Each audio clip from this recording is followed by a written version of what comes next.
skies, castle in the sky.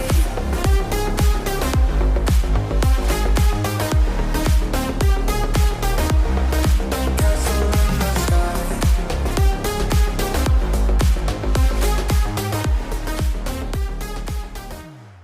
Hey guys, welcome back to my channel. Ta-da!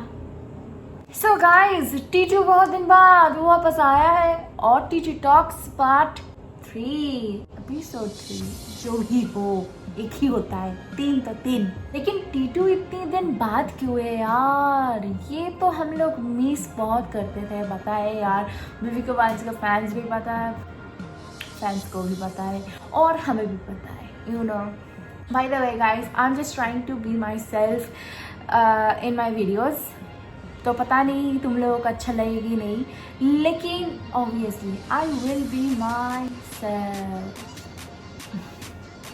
So guys, चलो शुरू करते हैं देखना, और देखने के बाद थोड़ी सी बात भी कर लेंगे कि एक्चुअली क्या था। नमस्कार। आप में से कई लोग सोच रहे होंगे कि टीटू बहुत दिनों बाद दिख रहा है।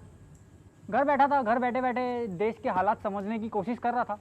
एक टाइम था जब न्यूज़ खोलो तो न्यूज़ में तरह तरह की खबरें सुनने को मिलती थी। इससे शादी हो गई, इसने इसको कुछ बोल दिया, फलाना फिल्म बैन हो गई, रोहित शर्मा ने फिर शतक बनाया, गरीब भूखा मरी। नहीं, गरीब की बातें नहीं होती। खैर, 1918 में एक बहुत बड़ी महामारी आई थी। सही बात।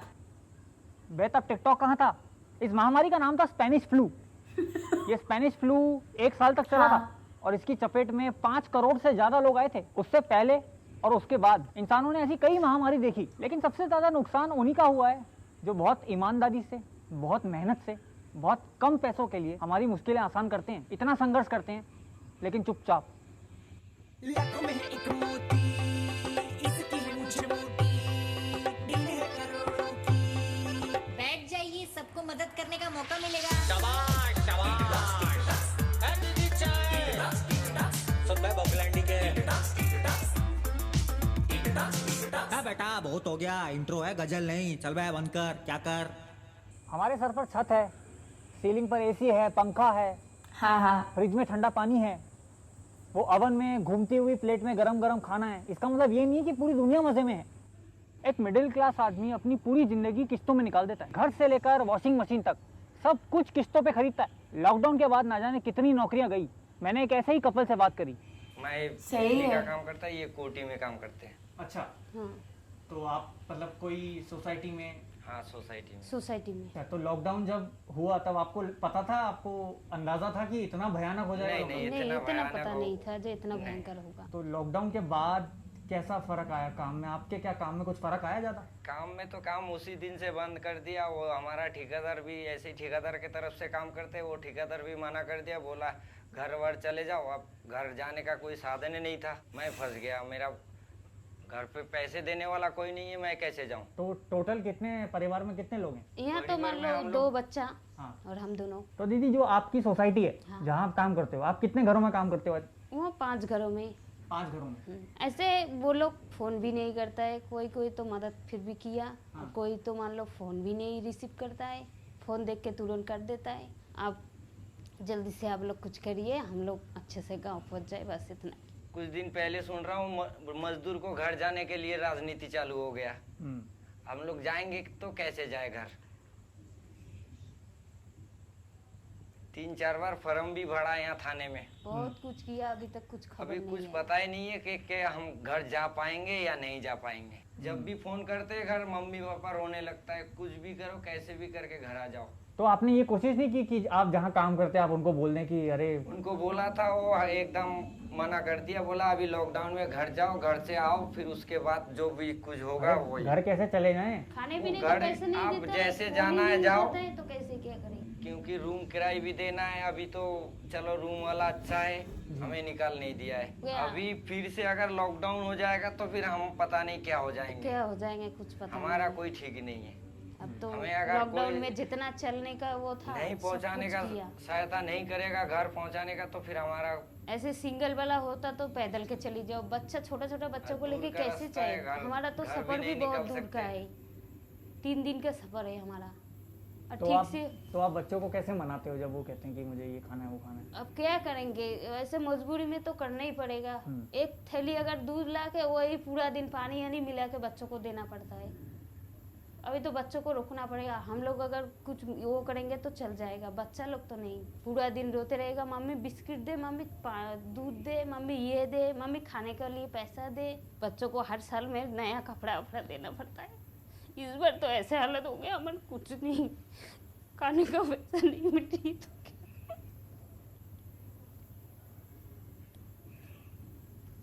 क्या करेंगे इस बार।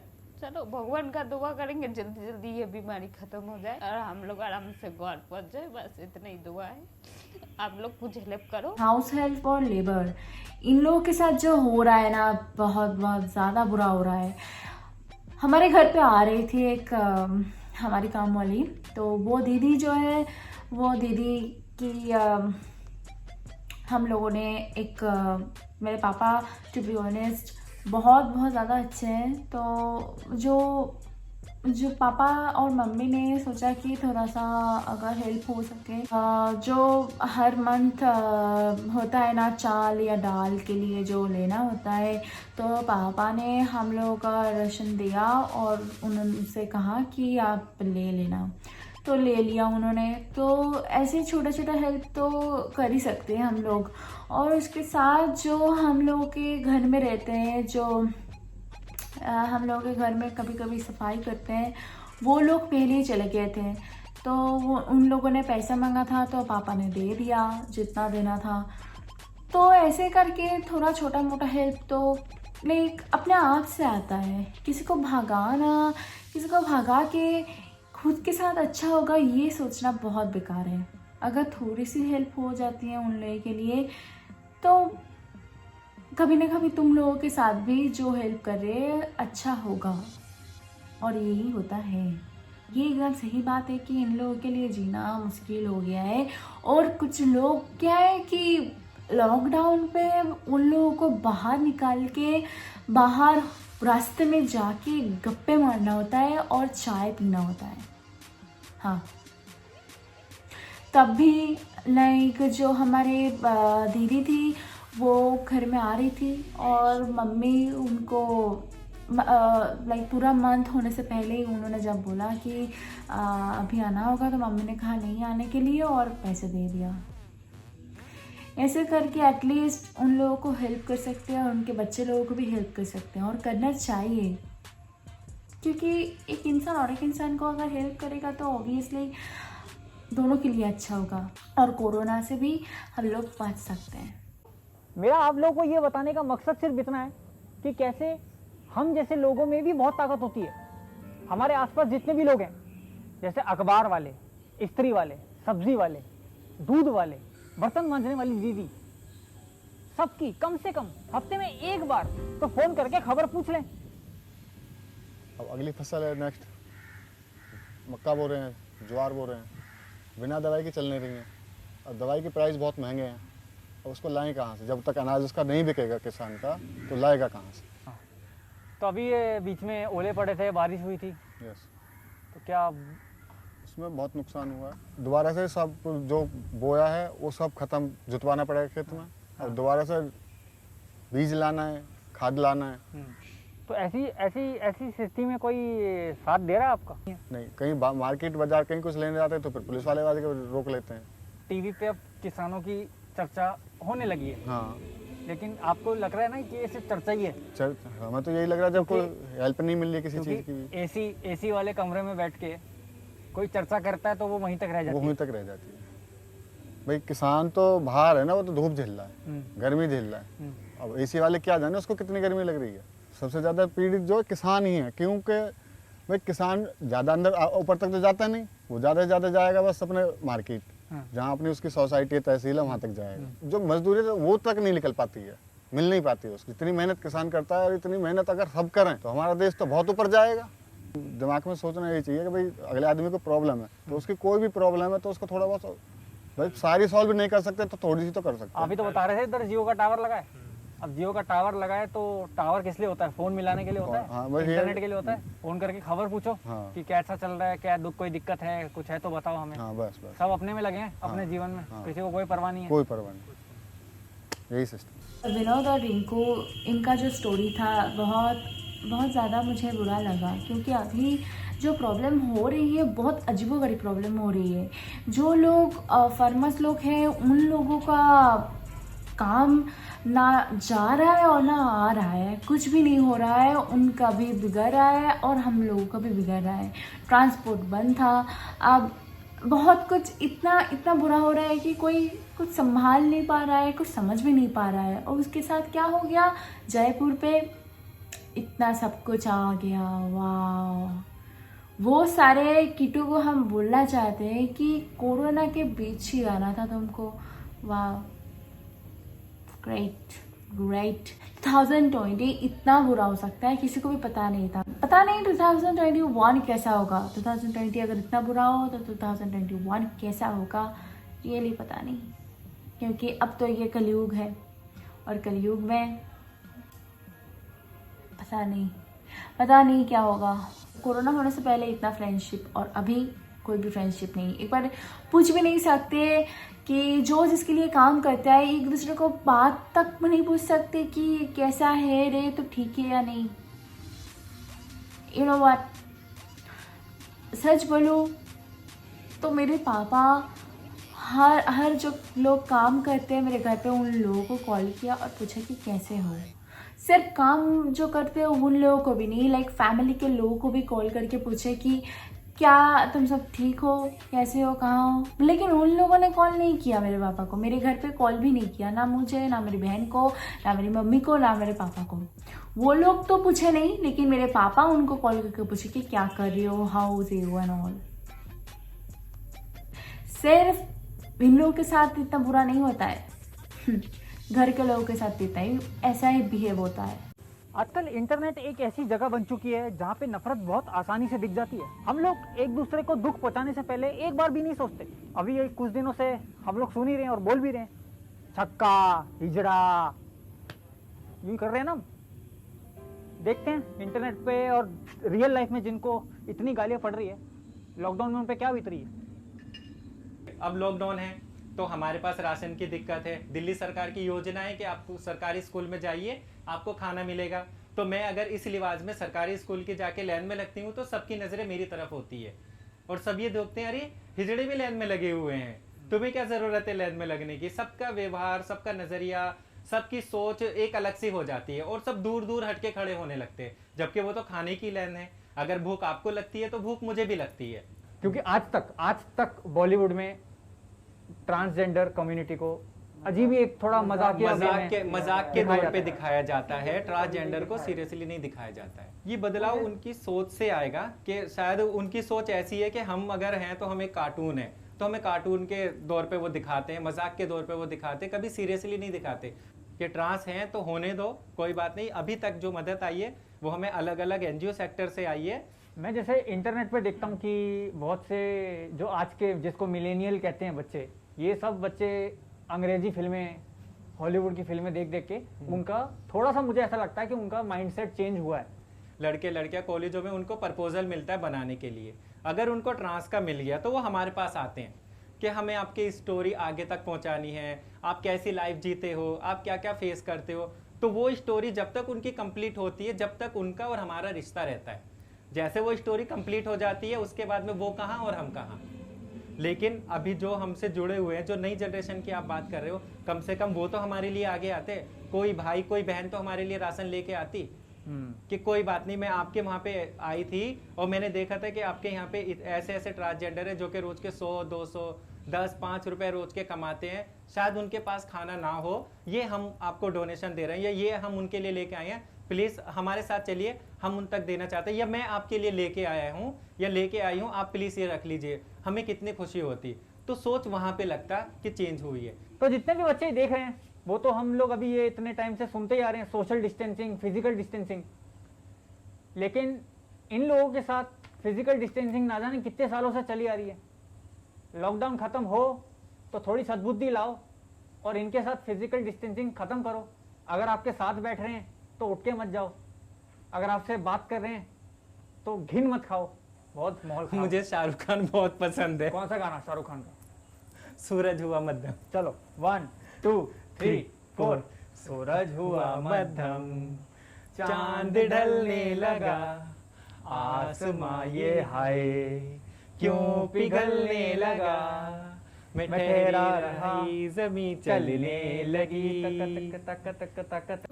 ट्रांसजेंडर की बात हो तो बहुत ज़्यादा बुरा तरीके से बिहेव किया जाता है हमारे इस इंडिया पे। और मुझे पता नहीं कि क्यों ऐसा होता है, क्योंकि हम लोग 2020 पे है और अभी भी लोग उन लोगों को ऐसे देखते हैं कि यार वो लोग इंसान नहीं कुछ और हैं। यहाँ पे जो बोला गया है कि यंग जनरेशन अभी इतना बाहर की मूवी देख के अपने आप को अपडेट कर रहे हैं, इंडिया के जो यंग जनरेशन है, सच बोलो दैट इज़ एक्चुअली 50 and 50। ये हो सकता है कि हम जो ट्रांसजेंडर है उनको देख के अपने बेस्ट फ्रेंड को बोल सकते हैं लोग ही और शी इज़ डिफरेंट। ठीक है दैट्स फाइन, लेकिन वो लोग जब सामने आते हैं उनको नीचा दिखाना, उनको टीज करना, ये बहुत ख़राब है, बहुत ज़्यादा ख़राब है। और अगर बोला जाए तो यूट्यूब से टिकटॉक में ये ट्रांसजेंडर के बारे में जो आमिर सिद्दीकी ने बोला है, वो गधा, वो पागल चोट साला, वो जो बोला है ना पागल है, वो पागल इंसान है। आमिर इक्वल्स टू पागल इंसान। इस दुनिया का सबसे बड़ा वाला पागल इंसान है ये आमिर सिद्दीकी, और इसका वो भाई, वो झाटू वाला भाई। फर्स्ट ऑफ ऑल इन लोगों को पता नहीं होता है कि रियली एक ट्रांसजेंडर होने का लाइफ कैसा है, लेकिन तब भी उन लोगों को लेके कंटेंट बना के उनको लाइक्स और व्यूज़ पाना होता है और सब्सक्राइबर्स चाहिए होता है। लेकिन कभी भी कैरी या बीबी वाइन्स या आशीष ये लोग ट्रांसजेंडर या कोई भी जेंडर को लेके इतना कुछ कोई भी मजाक नहीं बनाता। वो मजाक बनाते हैं जो हमारे सोसाइटी में अपने आप को मजाक बना रहा है उसको लेके मजाक बनाते हैं, और वो है रोस्टिंग। लेकिन उसमें भी प्रॉब्लम हुआ उस अमीर के बच्चे को। और हमारी इस दुनिया पे 50 और 50 मैंने जो बोला वो बहुत ज़्यादा ख़राब है। 50 जो है वो रिस्पेक्ट करते हैं, उनको कुछ ना बोल के चले जाते हैं, लेकिन जो 50 रहते हैं वो 50 उनको लेके मजाक बनाते हैं, उनके बारे में उल्टा सीधा सोचते हैं। वो सोसाइटी में उन लोगों को लगता है कि ये ट्रांसजेंडर सोसाइटी पे एक दाग है, और जो बहुत घटिया है। वो लोग भी मूवी देखते हैं लेकिन उन लोगों को सपोर्ट नहीं करता, बल्कि उन लोगों को और भी ज़्यादा नीचा दिखाता है। So this is the new thing of new generation, whatever you want to call, क्योंकि मैंने अपने खुद के आँखों से देखा है कि कैसे बिहेव होता है, एक बंदा कैसे बिहेव कर रहा है और दूसरा बंदा कैसे बिहेव कर रहा है। तो इसलिए मैं बोल रही हूँ। ये जो हमारे अगले मेहमान हैं, इनकी वजह से हमारे शरीर में कैल्शियम की कमी बिल्कुल नहीं आती। बनारस जाना चाहते थे अपने बीवी के पास, अपने परिवार के पास, लेकिन लॉकडाउन के चलते गांव क्यों जाना चाहते हैं आप लोग? इतने सारे लोग मैं देख रहा हूँ बाहर, सब लोग गांव जाना चाहते हैं, क्यों जाना चाहते हैं? यह मजबूरी है, कैसे कि अब लोग इतना दिन का यहाँ पर समय दिए हैं, बहुत ज़्यादा दिन से रह रहे हैं, और खाने पीने का कोई बहुत किल्लत हो रही है। रूम किराया देना है, ज़मीन का रेंट देना है, हम दूर से आके यहाँ गाय पाले हैं, अब इनका पेट भरें कि अपना पेट भरें, मजबूरी है, इसलिए जाना पड़ रहा है भैया। नहीं सर, ऐसे तो हम दूध तो कॉलोनी में ऐसे बांटते हैं, हाँ। लेकिन सारा चीज़ बंद होने से ऐसे दूध नुकसान हो जा रहा है, कभी गिराना पड़ रहा है, कभी कहीं सेलिंग हो जाता है, कोई दूधिया ले लेता है। जो आम जनता है वो क्या कहती है? वो उनको दूध चाहिए नहीं चाहिए क्या? वो तो चाहते हैं लेने के लिए, लेकिन अंदर जाने में दिक्कत है। जैसे कोई अंदर कॉलोनी में है, कहीं कोई फंसा है, हाँ। तो पुलिस वाले रोक रहे हैं, फिर हाँ। उसके बाद रोड पे भी निकलना मुश्किल हो जा रहा है, पास वगैरह की दिक्कत है, तो पास हम पे है नहीं। तो आप जिन लोगों को दूध देते हो, ए गाय हाथ लगा लूं? हाँ लगा लीजिए, कोई नहीं। वो सांस ले रही है बहुत गहरी। अबे भाई, कुछ ये लॉकडाउन से पहले तो जनता लेती थी दूध आपसे, लॉकडाउन के बाद व्यवहार बदला है या वैसा ही एकदम? नहीं, बहुत बदल गया भैया। पहले तो हम लोगों को दूध देते थे, जैसे 2-4 लोग हमारा डेली का कस्टमर थे, हाँ। वो लोग सब लेते थे, लेकिन अब उनका व्यवहार एकदम से बदल गया। जैसे दूध सैनिटाइजर वो सब हम अच्छा से सुरक्षा से ले जाते हैं, ग्लव्स मास्क लगा के, तब भी वो लेना नहीं चाहते हैं। और ले भी लेते, कोई एक आध दो कस्टमर अपना रेगुलर का है ले लेते हैं, तो पेमेंट में गड़बड़ कर रहे हैं, बोलते हैं कि आगे से पेमेंट आएगा तो पेमेंट करेंगे। तो जिन लोगों को आप दूध देने जाते हैं, जिन लोगों को डिलीवरी करते हैं दूध, वो आपकी खबर वबर पूछते हैं या आप नहीं पूछते? कोई नहीं, खबर तो कोई नहीं पूछता भैया, आप अपना ही सब बुना सुनाते, आप हम लोगों को कोई खाली हाथ आए थे, हम खाली हाथ जाएंगे, खाली हाथ जाएंगे, बस प्यार के 2 गीत वही झील मिलाएंगे। झील मिलाएंगे। अगर तुम्हारे हाथ में शक्ति होती कोरोना से लड़ने की, तो तुम सबसे पहले क्या करते इस बीमारी को देश से भगाने के लिए? कोरोना के लिए तो वैक्सीन हमारे हाथ में शक्ति होती तो लोगों में ऐसे वहम टाइप का या जो कुछ है कि गाय में कोरोना भी है, पशुओं में गाय को है। कोरोना हो गया? हाँ, ऐसा भी उनमें वहम है, तो इससे वो सब पैकेट का ही पसंद कर रहे हैं, खुला हुआ दूध अपना गाय का ऐसे लेने में आनाकानी कर रहे हैं। गोलू भाई कुछ बोलोगे? तुम मुस्कुरा दिए, वही बहुत हो गया मेरे। और जो गाय वाले हैं, वाह, इन दोनों को देख के ना मुझे बहुत ख़राब लगा एक बात पे कि इंसान इतना पास हो सकता है कोरोना होने से पहले, और कोरोना के बाद बोलते कि गाय के अंदर कोरोना है। वाह, अमेजिंग यार। कोरोना तो उस इंसान पे है जो बोल रहा है कि गाय के अंदर कोरोना है। पैकेट के दूध इन लोगों को खाना बहुत पसंद है ना। जो गाय के दूध पीते थे उन लोगों का भी पैकेट के दूध पे ज़्यादा भरोसा है। एक बात सोचा उन लोगों ने कि अगर पैकेट के ऊपर अगर कोरोना लगा हो तो, क्योंकि वो तो जिंदा रहता है ना। तो तुम जब घर से बाहर निकल के जा रहे हो खरीदने के लिए, खरीदने के बाद अगर उस पैकेट के ऊपर अगर कोरोना होता है तो वो तो तुम्हारे अंदर तो ऑलरेडी जा रहा है। तो अब क्या गाय ने कोरोना फैलाया तुम्हारे घर पे? नहीं, वो तुम खुद लाए हो। तुम्हारे दिमाग में बैठा हुआ है कोरोना, और तुम जो कर रही हो इंसानों के साथ उससे तुम्हारा कोरोना आ रहा है, और कुछ नहीं। अब इन लोगों को भी कोई भी नहीं पूछा कि कैसे हो यार।